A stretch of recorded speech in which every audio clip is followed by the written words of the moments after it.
আসসালামু আলাইকুম। সম্মানিত শ্রোতাবৃন্দ, কেমন আছেন? আশা করি সকলে ভালোই আছেন। আল্লাহ সকলকে ভালো রাখুক, সুস্থ রাখুক।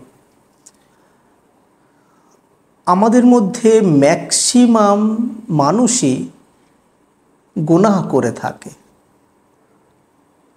বেশিরভাগ মানুষকে দেখবেন আমরা আল্লাহকে অসন্তুষ্টির কাজগুলো করে থাকি, এবং এর মধ্যে কিছু সংখ্যক এমন মানুষ পাবেন যিনারা পাপ কাজ করার পরে অনুতপ্ত হয়, আর ম্যাক্সিমাম মানুষকে দেখবেন যিনারা পাপ কাজ করতেই থাকে, কখনো অনুতপ্ত হয় না। সে আর ব্যাকে ফিরে আসে না, সে আর নামাজের দিকে ফিরে আসে না, সে আর তওবার দিকে ফিরে আসে না। তো এর রহস্যটা কি? এটা কি জন্য হচ্ছে? কোন ব্যক্তিকে আল্লাহ তাআলা ভালোবাসেন এবং আমাদের কি করা উচিত? দেখুন, আমরা তো পৃথিবীতে বসবাস করছি, তো আমরা তো হযরত আদম আলাইহিস সালাতু ওয়াস সালামের সন্তান। তো আমাদের দ্বারা বিভিন্ন ধরনের গুনাহ হতে পারে, যেহেতু আমরা মানুষ, এবং এটা তো আমাদের জন্য একটা পরীক্ষার জায়গা। এখানে দুটো অপশানই আল্লাহ তাআলা দিয়ে রেখেছেন, গুনাহ করার এবং নেকি করার। তো এবার তোমার ইচ্ছা, তুমি কি করবে না করবে। এবং শয়তানকে আল্লাহ তাআলা এই ক্ষমতা দিয়ে রেখেছেন যে ও মানুষকে কুমন্ত্রণা দিয়ে দিয়ে পথভ্রষ্ট করতে পারবে এবং বিভ্রান্ত করতে পারবেও। সঠিক পথ থেকে ও অন্য লাইনে নিয়ে চলে যেতে পারবে, এবং যে রাস্তাগুলোই গেলে, যে কাজগুলো করলে আল্লাহ তাআলা অসন্তুষ্ট হবেন, সেই সমস্ত কাজ মানুষ কিভাবে করে সেই রকম ক্ষমতা ওই শয়তানের মধ্যে আল্লাহ তাআলা দিয়ে রেখেছেন। তো আমাদের মধ্যে মানুষরা দেখবেন, ম্যাক্সিমাম মানুষ তারা গুনার কাজে লিপ্ত হয়, আল্লাহর ভয় উঠে যায়। যেহেতু আমরা মানুষ, আমাদের গুনাহ হবে, এটা আমাদেরকে মনে রাখতে হবে যে আমরা মানুষ, আমরা পৃথিবীতে আছি, আমাদের গুনাহ হবে।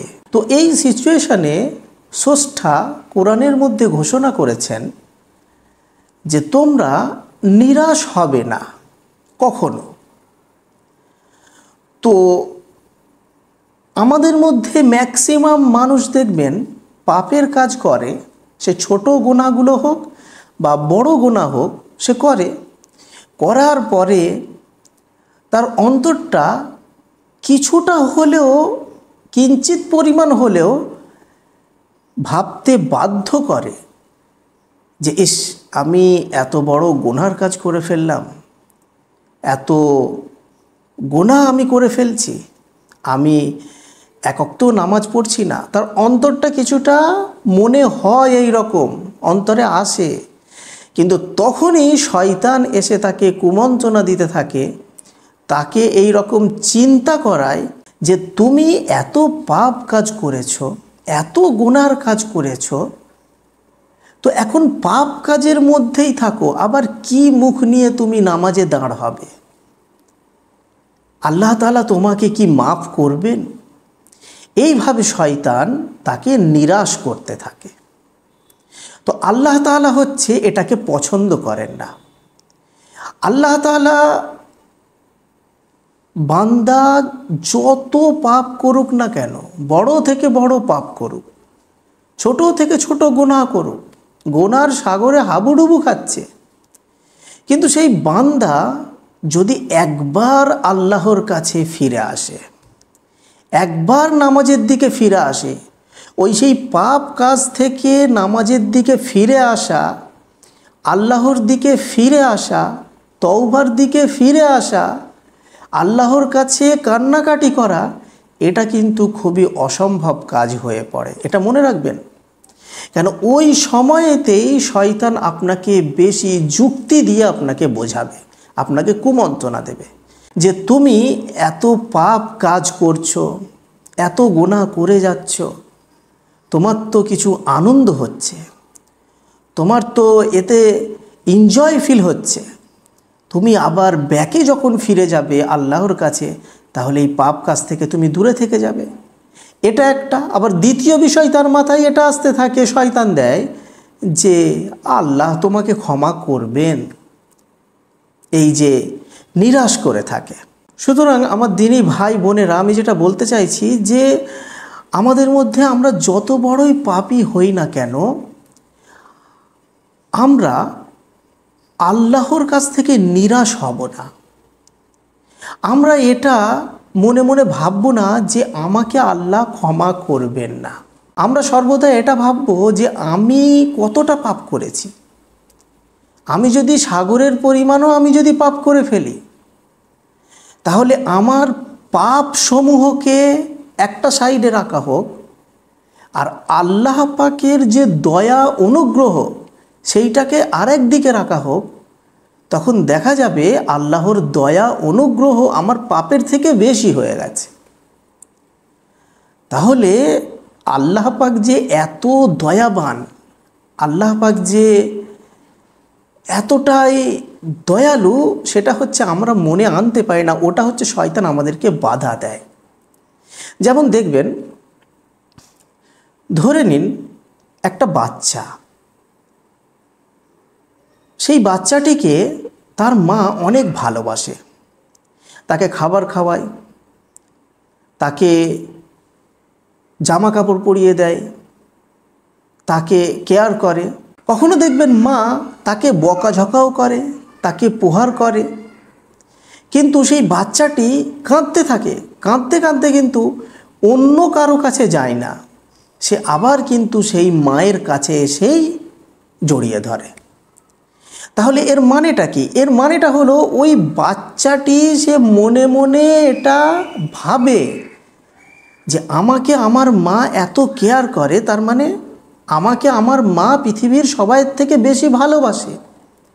তো আমার মা আমাকে মারছে, আমাকে বকাঝকা করছে, আমাকে রাগ করছে, কিন্তু আমি জানি মা ছাড়া অন্য কোনো ব্যক্তি কিন্তু আমাকে অতটা বেশি ভালোবাসে না মায়ের থেকে বেশি। ওই জন্য সে আবার মায়ের কাছেই ফিরে যায়, তারপরে আবার মা শান্ত হয়ে যায়। তাহলে একটা বাচ্চার মনে এটা আছে পূর্বে থেকে, কেননা মা তাকে কেয়ার করছে, তাকে ভালোবাসছে, সেজন্য তার মনে এটা আছে। তো আমাদের যে মনে আমরা পাপ কাজ করছি, পাপ কাজ করার পরে আমাদের মনে এটা নেই যে আল্লাহ পাক আমাকে ভালোবাসেন, আল্লাহ পাক অনেক বড় দয়ালু, তিনি রহমান, তিনি অসীম দয়ালু, তিনার দয়া অনুগ্রহ আমার পাপের কাছে কিছুই না, অনেক বেশি। আমি যদি একবার মুখে না বলেও মনে মনে যদি পাপ করার পরে যদি আমি অনুতপ্ত হই, তাহলে আল্লাহ পাক অবশ্যই আমাকে ক্ষমা করবেন। আপনি এই ইন্টেনশন নিয়ে থাকেন, আপনি পাপ কাজ করছেন, তারপরে এই ইন্টেনশনটা আপনি আনছেন, আপনি দেখবেন অবশ্যই আপনি তওবা করবেন, আপনার মন এতে ভালো থাকবে। আবার দেখবেন আমাদের মধ্যে অনেক মানুষ এমন আছে যে পাপ কাজ করলো, তারপরে অনুতপ্ত হলো, তারপর আল্লাহর কাছে তওবা করলো, তওবা করার পরে আবার ব্যাকে সে পাপ কাজ করছে, আবার শয়তানের চক্রান্তে পড়ে সে গুনার কাজে লিপ্ত হয়ে যাচ্ছে।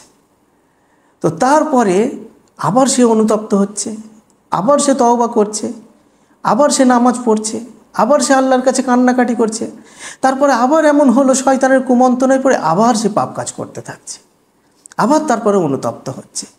তো এই রকম ব্যক্তিকেও শয়তান কুমন্ত্রণা দেয় যে তুমি বারবার পাপ কাজ করছো, আবার তওবা করছো, আবার নামাজ পড়ছো, তো এটা তুমি ঠিক করছো না, অতএব তোমার জন্য ঠিক হবে যে তুমি পাপ কাজই করতে থাকো, শেষেতে একবার তুমি তওবা করে নেবে। এটা হচ্ছে শয়তান কুমন্ত্রণা দেয়। আপনি যেটা করছেন যে পাপ কাজ করার পরেই অনুতপ্ত হলেই আপনি তওবা করছেন, কান্নাকাটি করছেন, তারপর আবার পাপ কাজ করছেন, আবার অনুতপ্ত হচ্ছেন, আবার তওবা করছেন, তো এটা আপনার জন্য ঠিক আছে। একদিন এমন হবে যে আপনি অনুতপ্ত হওয়ার পরে তওবা করলেন, কান্নাকাটি করলেন, তারপরে আর আপনি পাপ কাজ করলেন না, এমনও তো হতে পারে। সুতরাং আমার দিনী ভাই বোনেরা, আমি এই বিষয়টিকে নিয়ে অনেক চিন্তা ভাবনা করেছি। চিন্তা ভাবনা করার পর আমি এটাই দেখলাম যে আমাদের মধ্যে ম্যাক্সিমাম মানুষেরা পাপ কাজ করছে বটে, কিন্তু পাপ কাজ থেকে সে ব্যাকে ফিরে আসতে পারছে না। তার মনের মধ্যে শয়তান হয়তো দুটো জিনিসেরই কুমন্ত্রণা দিচ্ছে। হয় তাকে বলছে যে তুমি এত বড় পাপী, কীভাবে তাকে নিরাশ করে দিচ্ছে। নতুবা এটা হতে পারে শয়তান তাকে বলছে যে পাপ কাজ করতে থাকো, পাপ কাজেই হচ্ছে সবথেকে বেশি এনজয়। অতএব আল্লাহ পাক আমাদের সকলকে অনুতপ্ত হওয়ার, তওবা করার তৌফিক দান করুক। এবং এই ভিডিওটি যদি আপনাদের ভালো লাগে তাহলে আপনারা আমার জন্য এবং সকলেরই জন্য, নিজের জন্য আপনারা দোয়া করবেন। আসসালামু আলাইকুম ওয়া রাহমাতুল্লাহি ওয়া বারাকাতুহু।